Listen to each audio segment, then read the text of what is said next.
সবাইকে সুন্দর একটা সকালের শুভেচ্ছা। এই যে গ্রামের যে এই সৌন্দর্য, আমার মনে হয় না এই সৌন্দর্যটা আর অন্য কোথাও উপভোগ করা সম্ভব।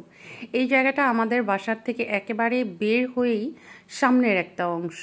আমার কাছে মনে হয় কি যে প্রত্যেক দিন সকালবেলা যখন এই জায়গাটা দিয়ে আমরা চলাফেরা করি, তখন কিছুটা সময় হলো একটু নীরব হয়ে তাকিয়ে থাকি। তো আজকে সম্পূর্ণ ভিডিওতে আছে রান্নাবান্না, সারাদিনে কি করলাম না করলাম দেখতে থাকো।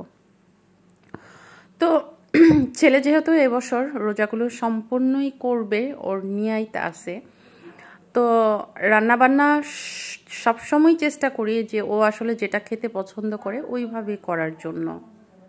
ইফতারটাও সে যেন খুশি হয় ওইভাবেই চেষ্টা করি। তো ফার্স্টে হচ্ছে মুরগির মাংসটা রান্না করে নিচ্ছি।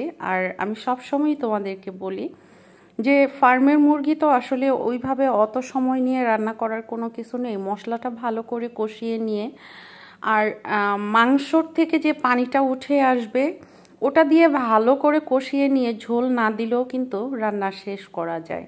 মাঝে মাঝে আমি সেটাই করি, যদি আলু টালু না দেই তাহলে হচ্ছে ওইভাবেই রান্নাটা শেষ করি। তো যাই হোক, আমি আজকে এক্সট্রা করে অনেক বেশি আর ঝোল টোল পানি ব্যবহার করি নাই।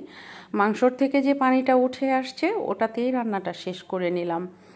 তো আসলে ঝোল তরকারি কিন্তু সেহরিতে খেতে ততটা ভালোও লাগে না, একটু ভুনা ভুনা হলেই কিন্তু ভালো হয়। তো আজকে তার ইফতারিতে আরেকটা নতুন কিছু থাকবে, সেটাও তোমাদের সাথে শেয়ার করব। আমি জানি না এটার নাম আসলে কি দিলে ভালো হয়, অবশ্যই এটার নাম আছে, তবে আমি আমার মতো করে আমার নিজস্ব যে টেকনিক বলো সেভাবেই আমি করেছি। তো আসলে ফেসবুকে কাজ করতে এসে অনেক কিছুর সাথেই পরিচিত হয়েছি, অনেক কিছুই শিখেছি, অনেক কিছুই জেনেছি।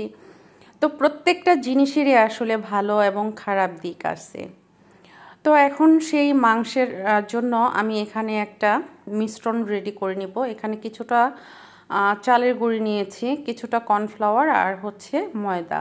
সেটার মধ্যে সমস্ত মশলাপাতি দিয়ে আমি মিক্সড করে নিলাম। আর মাংসটা আগে থেকে আমি ম্যারিনেট করে রেখে দিয়েছিলাম। আর ওই মাংসটার মধ্যে হচ্ছে কোনো হাড় নাই, শুধু সলিড যে মাংসটা সেটাকে করে নিয়েছি। আর এইভাবে আলুর চপটা দিতে আমার কাছে ভীষণ ভালো লাগে।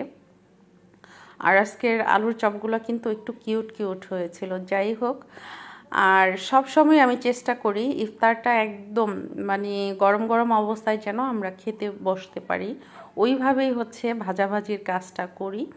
তো এখন পেঁয়াজগুলো এক এক করে আমি দিয়ে দিলাম। আর খুব অল্প আছে পেঁয়াজটা ভেজে নিলে বেশ মচমচা হয়, খেতে ভালো লাগে। তো সব কিছু ভাজাভাজি মোটামুটি আমার হয়ে আসছে। এখন হচ্ছে ছেলের জন্য চিকেনটাকে ভেজে নিব। আর চিকেনটা খেয়ে আসলে খুবই খুবই খুশি হয়েছে, ওর কাছে খুব বেশি ভালো লেগেছে। চাইলে তোমরাও বাচ্চাদেরকে, ঘরে তো আমরা আসলে কম বেশি মুরগি সবারই আনা হয়, এটার জন্য কিন্তু এক্সট্রা করে কোনো প্রেশারের কোনো কিছুই না। রান্নার মুরগির থেকে কিন্তু একটু সলিড মাংস রেখে দিলেই এটা রেডি করা যায়। এটা সস দিয়ে খেতে খুবই ভালো লেগেছিল। তো আসলে যে কথাটা বলতে চাচ্ছিলাম যে ফেসবুকে কাজ করতে এসে ভালো খারাপ তো দুইটা দিক অবশ্যই আছে, ভালোটা নিলে অবশ্যই ভালো। তো কাজ করে যাচ্ছি, এই ভালোটা আমার জন্য কবে হবে সেটা আমি জানি না। 1 বছরের উপরে হয়ে গিয়েছে কাজ করে যাচ্ছি, এখন পর্যন্ত ওরকম কোনো ভিডিওতে ওরকমভাবে সেট আপের পরে ভিউ আসে নাই যেটার থেকে আমার আর্নিং আসতে পারে। তো আল্লাহর কাছে অবশ্যই অবশ্যই বলি বা অবশ্যই আশাবাদী যে এখান থেকে ভালো একটা কিছু হবে, সেই প্রত্যাশায় কাজ করে যাচ্ছি। আর কাজ চালিয়ে যাব ইনশাল্লাহ, একটা সময় একটা সফলতা অবশ্যই আসবে। ধরে রাখতে হবে কাজ, মন চাইলেও করলাম মন চাইলেও করলাম না, ওরকম কিছু হলে কিন্তু সেটা কোনো দিনই সম্ভব হয় না। একটা কিছু যদি আপনি লেগে থাকেন, ধরে রাখেন, তাহলে সেটা অবশ্যই সম্ভব। তো এখানে হচ্ছে ছোলাটা আমি ভুনা করে নিচ্ছি। এটা আমি একসাথে অনেক বেশি পরিমাণে করে নিই, কারণ প্রতিদিন অল্প একটু একটু করতে ভালো লাগে না। আর একটু আলু ওইভাবে দিয়ে দিলে সুন্দর মাখা মাখা হয়, আমার কাছে ভালো লাগে। লাস্টে কিছুটা ধনিয়া পাতা দিয়ে দিলাম। এরপর প্রত্যেক দিন একটু একটু করে বের করে জাস্ট গরম করে নিব। তো আমার ভিডিও দেখে যদি তোমাদের ভালো লাগে